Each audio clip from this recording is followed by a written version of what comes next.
Yes, good morning, and good morning from Sweden. And today I'm going to talk about a unique study. Thank you, Nils, for the introduction from that we are doing in two different companies. And we are following the work from home, how people are working from home, the engineers.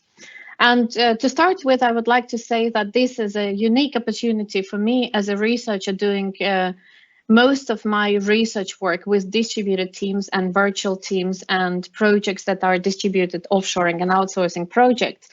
And this is really interesting for me to look into a worldwide experiment when everybody is working from home. And when we look into the research literature, then we don't see a single study of the kind that would give us lessons learned to prepare for this work from home. What we have in the literature is teleworking, and interestingly, the pioneer study was published in 1984. And if you look at who were the people who would work from home, these were self-disciplined women seeking income at reduced personal expense, mothers with young children, and also what they point out as male managers or professionals who value family life over career advancement. And through the years, this teleworking was a volunteer thing, and people were doing it occasionally, for example, one day a week on Fridays. However, now we face the situation when everybody in software companies have been sent to work from home. And our companies we work with were, of course, very interested to understand how they were coping with this situation. So instead of basically having one person on a link connected to the team, we face a situation when everybody is distributed and everybody is connecting. So what have we done is we have looked into production, code production, because we don't really have a good measure of productivity. And we have looked into various artifacts. So this is a quantitative, largely a quantitative study. We have looked at the volume of code produced, committed to master, or to pull requests, the GitHub. And we also complemented this data with, for example, accepted calendar invitations, Slack communication in public channels, and also deployment history and time to deploy. We have among the studies, the two companies, we have studied engineers working from Sweden, from US, from Brazil, from India, and from the UK. Yes, and one disclaimer, important disclaimer, is that we do not measure the productivity and we cannot really make implications directly from the code produced to what type of productivity do the companies have. And I will also explain this in more detail in the coming slides. So this is an high helicopter view of the two companies and the code production. And let me explain what you see here. You see from the beginning of the year, from January to August, the data of, deployment data, code, not deployment data, the code produced, committed to master or committed to the GitHub, the pull request. And what we compare is we compare the previous year's code production with this year's code production. And of course, the companies were very interested to see whether the flags, the time periods denoted with a flag are the points of time when people were sent to work from home. So the companies wanted to understand whether there was a dip of code production. And in fact, there wasn't. And of course, you all wonder, how can we compare one year with another?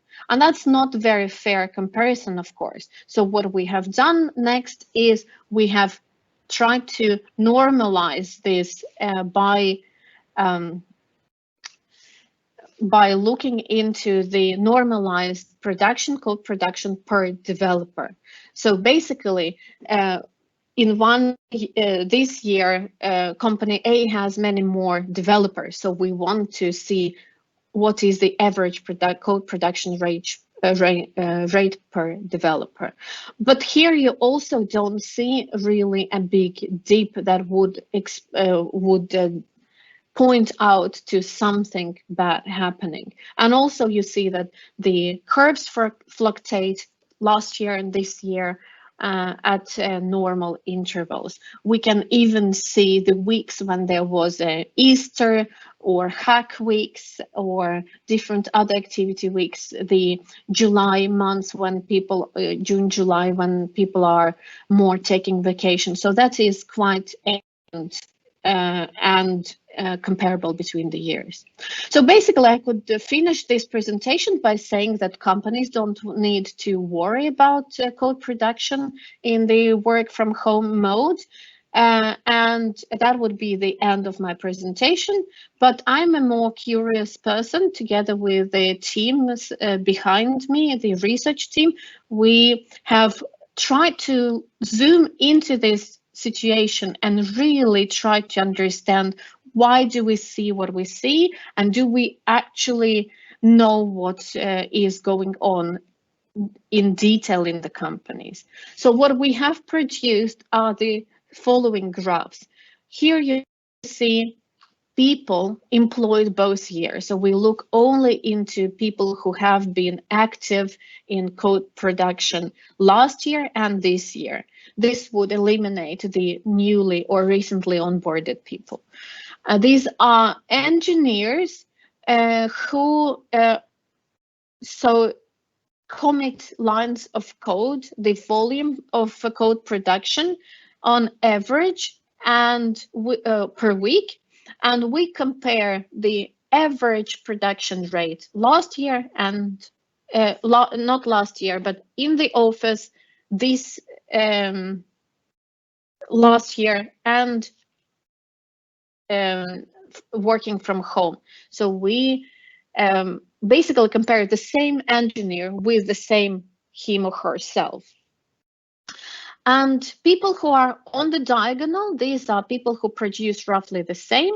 People who are above the orange dots are those doing better when working from home than working in the office. And the blue dots are people doing worse in working from home than doing in the office. And you see that there are people who are doing better and people who are doing worse.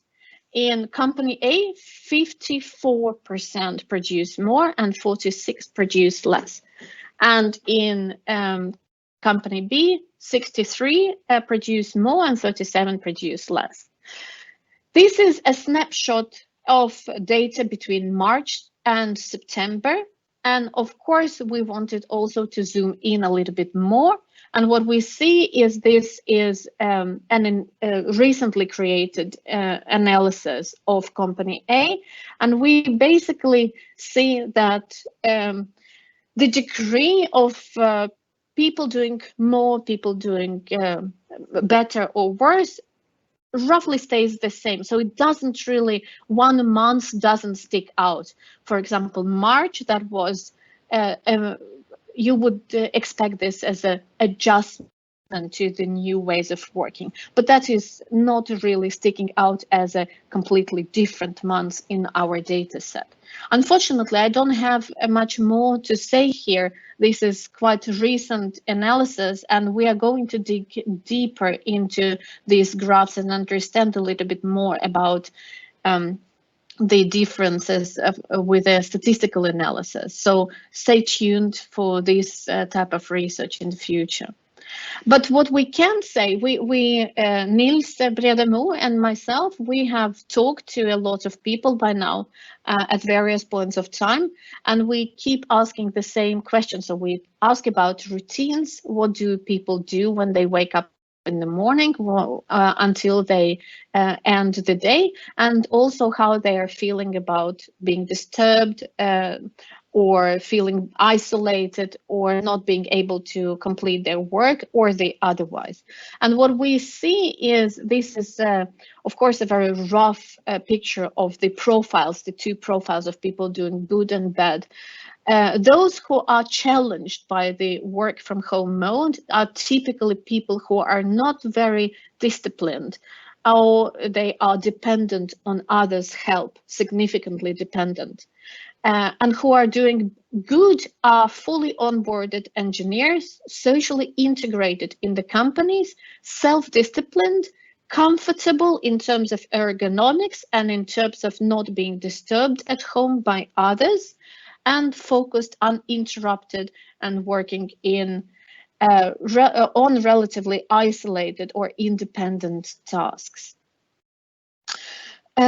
So the big question really is, are people then more or less productive if they produce more or if they produce less? And that question is very complex. We can't really say that with a clear answer.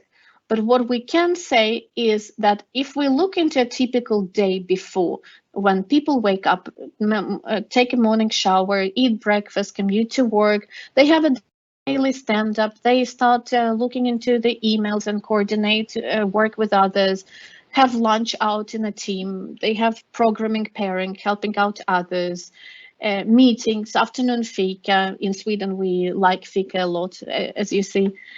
We commute home at the end of the day. We have family time, dinner, bedtime. What happens now is a little bit or much different. We don't commute. Some of people we spoke to don't even have morning shower. So they wake up, they have, many have their desks in their bedroom. So they sit, log into the computer, start the VPN, grab a coffee, sit by the computer and start doing some daily stand-ups turn out to be things that run for half an hour nowadays because people want to socialize, people want to check up on each other if everything is all right. Many people eat lunch at the desk or just take walks. Lunch is not longer 12 to 1 kind of time frame either. Programming has become very much more focused, and there are less pairing sessions, as we learned from the 2 companies we spoke to. Meetings became shorter in time because of the fatigue that we all feel. There are very few fika moments, and the Swedes we talk to, some of them say that these online fikas are very awkward, while others say that these are really fun events, a few fun socializing events that they have during the day. And nobody commutes, of course, home. So what we can also see from different other artifacts, for example, commit activity during the day, calendar invitations and postings in public channels, that the patterns of the day, basically what we see is that people are working during the day. They are roughly doing the same routines with slight changes. We see, for example, the red lines in the morning, they are a little bit start a little bit earlier and end at the end of the day a little bit later. So people have extended their work windows. And we also see that the lunch breaks are a little bit different. For example, there are fewer lunch meetings, but at the same time, people stay tuned on Slack, so they Slack more during lunch, and they also commit more code during lunch. So maybe lunch breaks have become shorter. And we see in company B, we have also looked into similar things in pull request repositories, and we basically see the same things, extending work hours and roughly the same work patterns. We also looked in more detail into the meeting data. One person said that every conversation nowadays that, you shout out a question over your shoulder to your teammates, those conversations became meetings nowadays. And there are more recurring meetings or recurring ad hoc conversations being scheduled in our calendars, occasions when we book ourselves with the teammates to accommodate these conversations over the shoulder questions. And what we also see, so these shades of blue also visualize quite well the subtle changes. If you look into the thick blue line, this is the average. And the average didn't really change. That's one of the findings that we have. If looking only at the average values, there are almost no changes. The changes occur in these different outlier groups. Or here, for example, previously, we know that there were meetings 3-4 hours long. Nowadays, these meetings are gone. The meetings have become much shorter. The duration of meetings is on average 45 minutes. And we can also see that the number of meetings per day, people who used to have many meetings have fewer. People who used to have no meetings have more meetings. So there are different changes, but on average, you might not even see them. Moving forward, then, one thing that we also noticed, the interruptions. On one side, on one hand, we can say that the fika and the coffee corner conversations are gone. Questions from colleagues are not in the same way. The interruptions from colleagues with questions are gone. Now these are emails or Slack messages which you can actually take up whenever you have time. Spontaneous encounters when you meet someone, when you walk to the restroom or to get the coffee, those are gone. Office celebrations, meetups, those are gone as well. But what we have is we have people with fakey internet, we have cats lying on our keyboards, at least I have. We have babies and kids shouting and screaming in the background. We have spouses having meetings in the next room. We have unwashed dishes, dust lying that catches our eyes, and maybe some more undisciplined people want to jump on those things, and tasty food, interesting TV programs. So for those not being accustomed to work from home, like recent master students, for example, in our data sets, these interruptions could have a cancelling effect with the interactions before. And those who are accustomed to work from home and deal with these interruptions, they are actually doing much better than in the office. So what have we actually learned? The code production has not changed much. It remains largely consistent or slightly increased compared to last year. But what we can say is that there are people who produce more and there are people who produce less. Ways of working and daily patterns have changed. We see that people have better flow, the engineers, programmers, coding flow. There are more but better meetings. We also learned that in order to run meetings effectively, nowadays people start to prepare much more, so the meetings are better. And the different interruptions have cancelling effects, and start and end of the day are quite blurred. So some work longer hours and many people have not taken the vacation. So basically in the last half minute, what we can now do is watch out for these signs of burnout. And soon we have to understand that there are very many engineers who will prefer to continue working from home. Teams will need to have norms to cope with the new work from home policies. Traditional offices might turn into meeting and event venues instead of having these individual offices or meeting places, and recruitment policies might change as well. So we will be likely to welcome people joining our companies from a distance. And with this, I would like to thank you for your attention. Thank you, Darja. That was really interesting, and it's a very interesting case to follow. And we know that there will be more in the following months. So, Tor, did we get any questions? Oh, yes, we did. We got too many, actually, so I won't be able to ask them all. But I'll start with one from Anne. She's thanking you for a nice presentation. Have you thought about other ways to measure productivity? We thought about that, and we constantly think about that, but we don't find any good measure. So instead of that, we look into, for example, time it takes to deploy things, or time it takes to receive a code review on a pull request. So those things visualize the changes that might be crucial for us to understand. Mm-hmm. And also we got a question from Anonymous. Have you done any research on meeting efficiency working from the office versus at home office?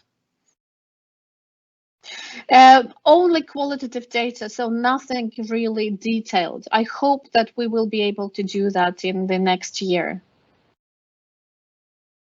Mm-hmm. And then we have one from Nadine, and she's asking if the COVID-19 situation was not temporary but permanent, how do you think people would have acted and worked?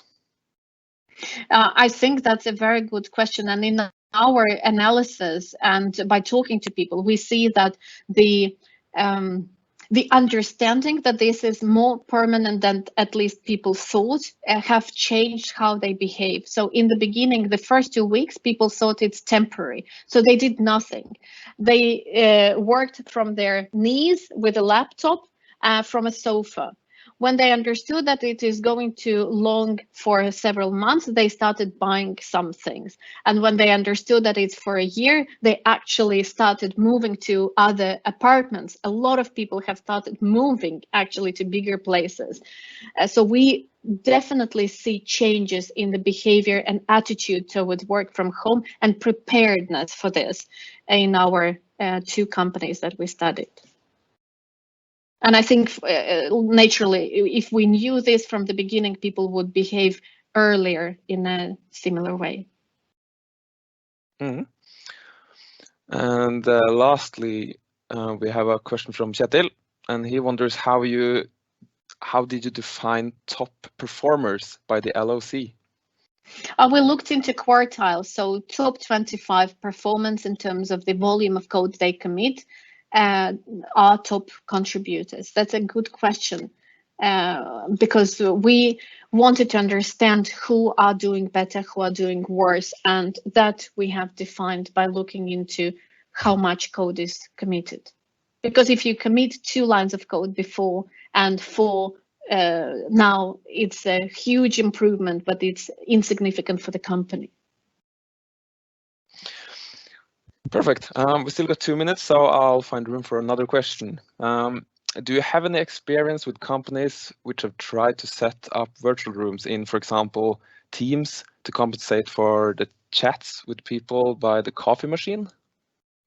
Yes, we have lots of different insights. So there are teams who have an open 24/7 channel with video where you can drop in and drop out whenever you can, which is working very well. We have pairs of programmers who also do the afternoon sessions for 2 or 3, 4 hours together, where they book it in their calendars and basically do the socializing and pairing together. And we have also this, of course, channels without video.